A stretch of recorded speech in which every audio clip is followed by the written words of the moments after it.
골로새서 3장 21절 말씀 다 같이 한 목소리로 받들어 읽도록 하겠습니다. 아비들아 너희 자녀를 노엽게 하지 말지니 낙심할까 함이라. 아멘. 우리가 이 아버지들 또 넓게는 부모가 자녀에게 행해야 되는 그 의무에 대해서 살펴보고 있습니다. 그래서 이 하지 말아야 될 것은 바로 자녀를 노엽게 하지 말고 그래서 낙심하지 않도록 하라라는 것입니다. 이것이 이제 올바른 주의 교훈으로 양육하는 것과 반대되는, 그래서 올바른 양육을 신앙 가운데서 양육하는 것 가운데 피해야 되는 것이 무엇인지를 보여주고 있습니다.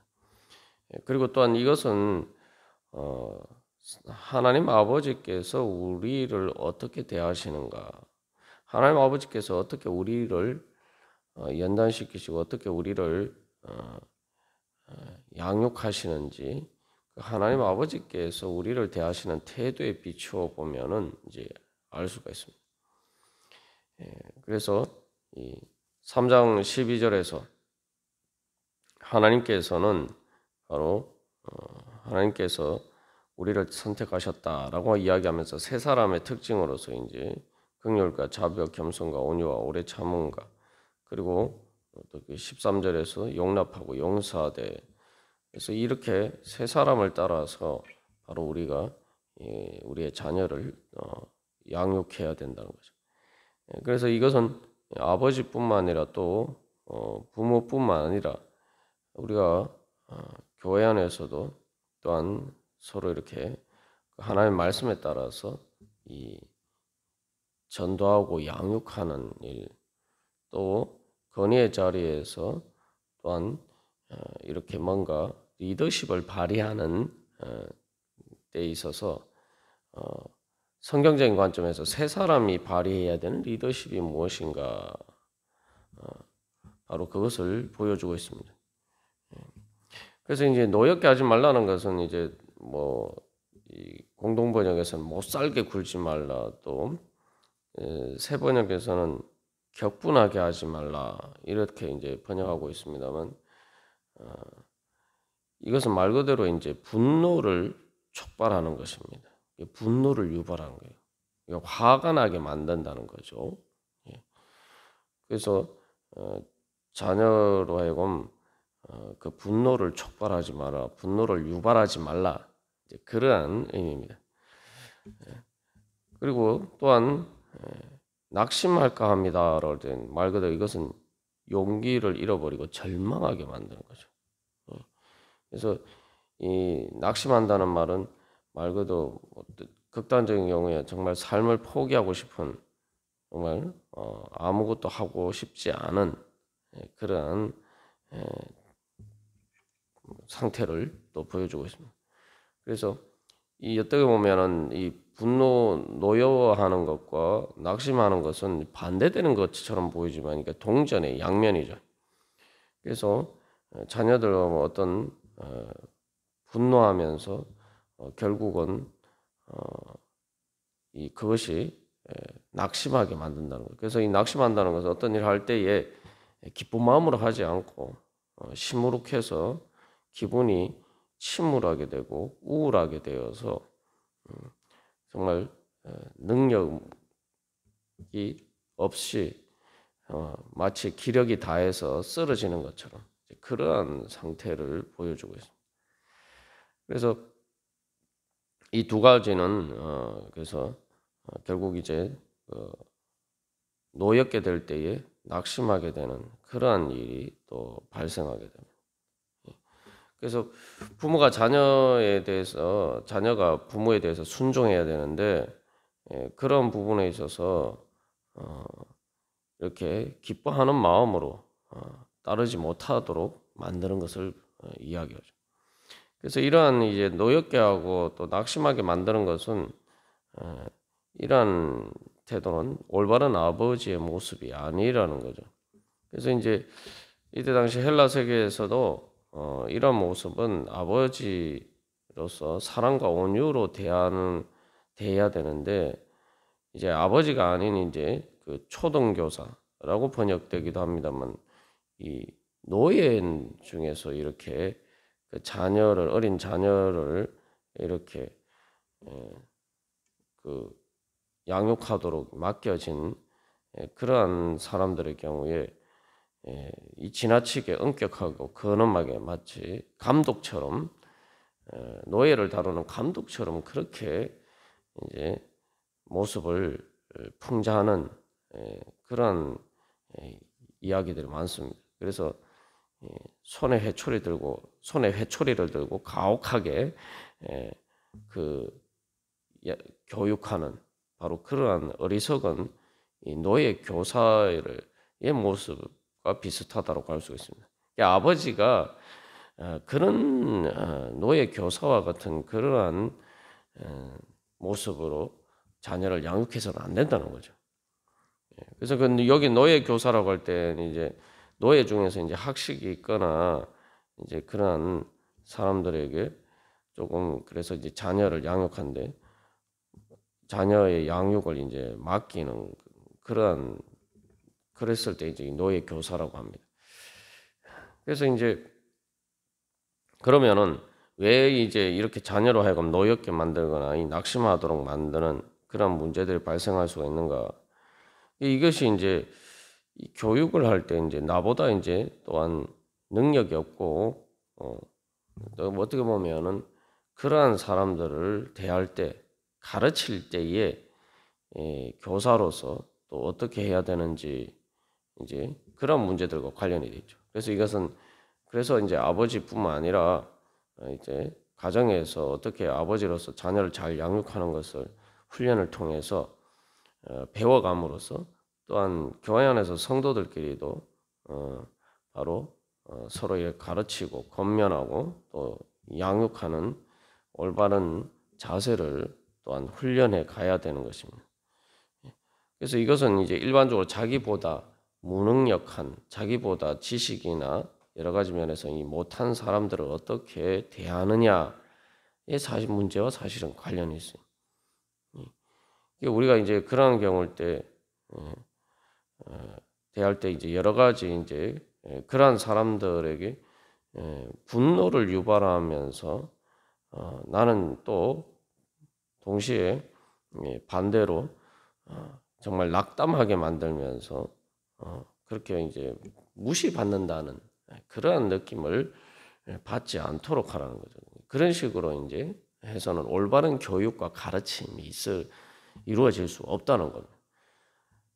그래서 이 노엽게 하고 낙심하게 만드는 문제들은 첫 번째 보면은 이제 율법주의적인 태도로 이제 가르치려고 할 때에 이런 문제들이 발생합니다. 그래서 이것은 이제 지나치게 엄격하게 대하는 거예요. 그래서 예수님이 복음서에서 보면은 그 제자들을 가르치신 것을 보고 가르치심에 있어서 바리새인들과 대비되는 가장 큰 특징이 뭡니까? 바로 바리새인들의 율법주의를 반대하셨다는 거죠. 그래서 예수님이 뭐 제자들에게 믿음이 작은 자들아 이렇게 책망하시기도 하셨지만 예수님은 율법주의적인 관점으로 제자들을 가르치지 않으셨어요. 그래서 이 예수님을 통해서 이제 우리는 이제 하나님의 형상을 보게 되는데 하나님께서 우리에게 율법을 주시고 또 하나님의 가르침을 그 말씀을 주시지만 하나님은 우리를 율법주의로 대하시지는 않는다는 것을 우리가 다시 한번 기억할 필요가 있습니다. 그래서 자녀를 정말 잘 양육한다라고 그래서 생각하면서 이 지나치게 엄격하게 율법주의적인 태도로 자녀를 양육하는 잘못을 범할 수가 있습니다. 그래서 계속 뭐 이거 하지 마라 저거 하지 마라 뭐 이렇게 이제 흔히 말하는 것처럼 계속 그 억압적으로 이제 대하는 거죠. 그래서 이제 조금 용납하고 용서하는지 않고 이렇게 계속 이렇게 흠을 잡고 그래서 이제 그 자녀가 느끼기에 마치 이렇게 모든 일에 막 CCTV로 감시를 하는 것처럼 이제 그런 식으로 대하는 거죠. 그래서 그렇게 대하다 보면은 이 자녀의 자율성, 자발적으로 자녀가 무엇을 하도록 이끌어 자발성을 이끌어내기보다는 엄격하게 이제 통제하는 그런 문제가 통제를 통해서 뭔가를 이루려고 하는 그러한 문제들이 있습니다. 예전에 이제 대학 다닐 때 보면은 어떤 선배는 그 남자인데도 뭐 몇 시까지 들어와라 이런 식으로 이제 그 아버지가 통제하는 그런 이제 경우도 봤습니다만 이게 이제 이 부모 입장에서 뭔가 이렇게 초점이 그래서 이렇게 자녀가 뭘 잘못하느냐 마치 뭐 이렇게 감시하는 것처럼 흠 잡는 데만 사실은 그 초점이 가 있다는 게 이제 문제죠. 그리고 그래서 자녀가 뭘 어떻게 하면 자녀로 하여금 스스로 그 부모에게 순종하고 그런 올바른 길로 스스로 가도록 만들어낼 것이냐. 그게 사실은 이제 그러한 부분보다는 당장의 손쉬운 방법을 택하는 거죠. 이게 이제 우리가 사실은 이제 하나님을 볼 때도 잘 이해하지 못하는 부분이 바로 그것입니다. 그래서 뭔가 잘못하면은 바로바로 막 이렇게 책망하고 벌을 주고 심판하고 왜 하나님이 그렇게 하시지 않느냐 이렇게 생각합니다만 사실은 다른 사람에 대해서 그렇게 생각하기 이전에 내가 부족한 부분에 대해서 하나님께서 그렇게 나를 대하시면은 우리 중에 살아남을 수 있는 사람이 한 사람도 없어요. 하나님은 정말 우리들보다 자녀와 비교해서 아버지와 비교해서 자녀가 부족한 것과는 차원이 다르게 우리보다 더 완전하신 분이죠. 그런데도 하나님은 우리를 그렇게 대하시지 않습니다. 그래서 하나님의 성품 중에 그 특별히 우리가 기억해야 할 것은 여기서 그래서 오래 참고 우리가 앞에서도 나눴죠. 오래 참고 하나님은 오래 참고 우리에게 이제 자유의지를 주시고 그 자유의지로 스스로 하나님을 따르도록 오래 참고 인내하시면서 우리를 대하십니다.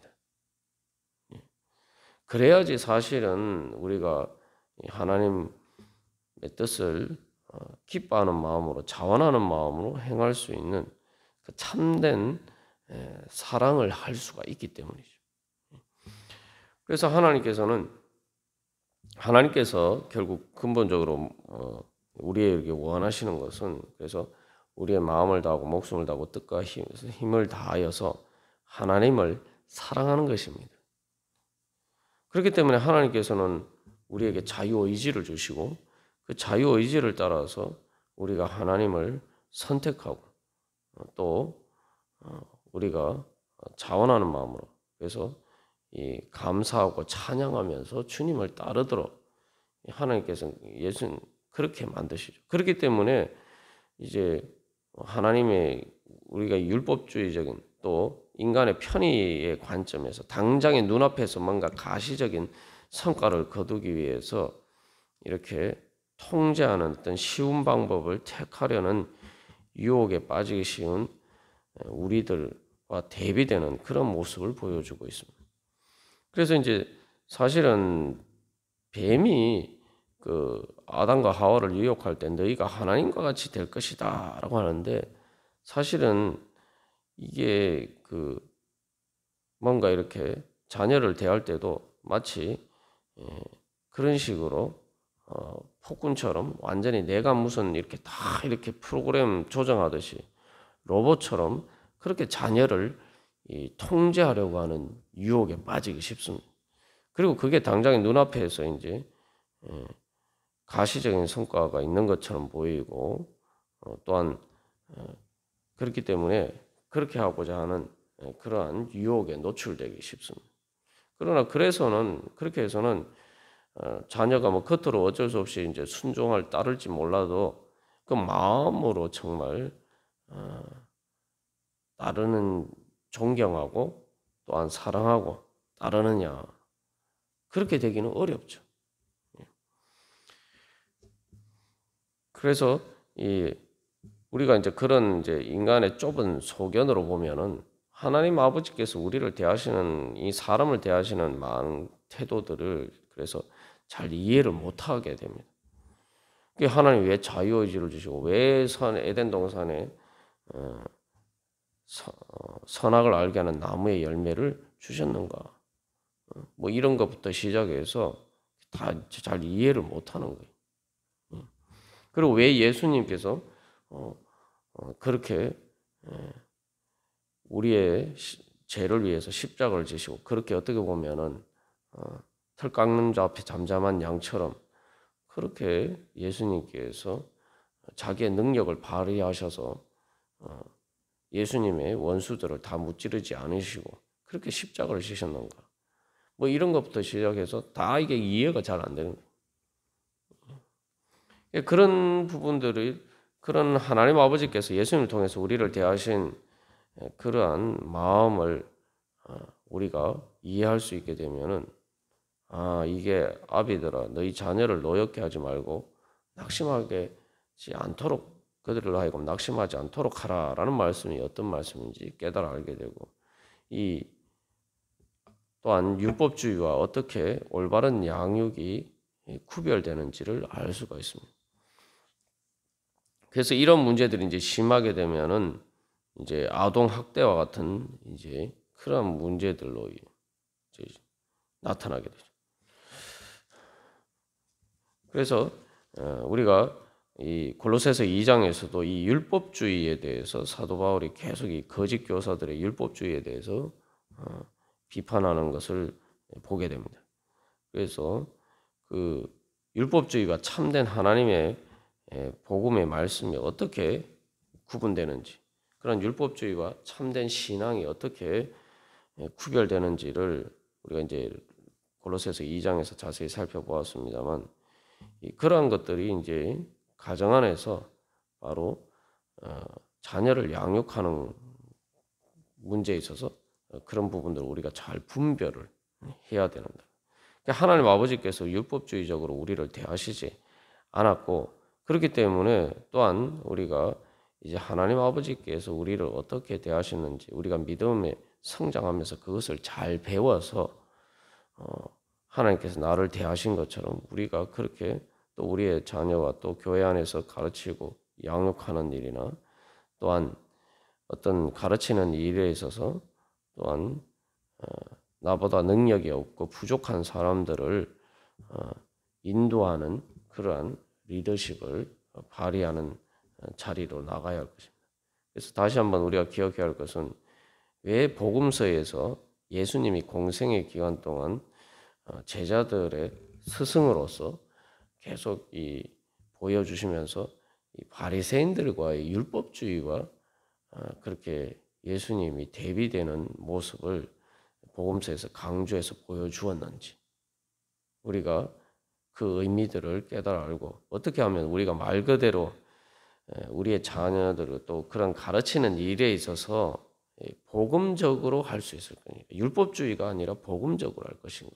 복음적으로 한다는 것은 말 그대로 그 가르침을 받는 자녀나 그런 사람들이 정말 이게 복된 소식으로 기쁘게 받아들이고 낙심하는 것이 아니라 오히려 격려를 받고 또한 힘을 얻는 그러한 것이 바로 복음이죠. 그래서 우리가 다시 한번 복음으로서 우리를 대하신 하나님의 그 온유와 사랑 주여 다시 한번 깨달아 알게 하여 주시고 주님 그러한 믿음으로 또한 그러한 은혜를 받은 대로 또한 우리가 그렇게 가르치고 양육하는 그러한 자리에 서게 하여 주시옵소서. 우리 함께 기도하겠습니다.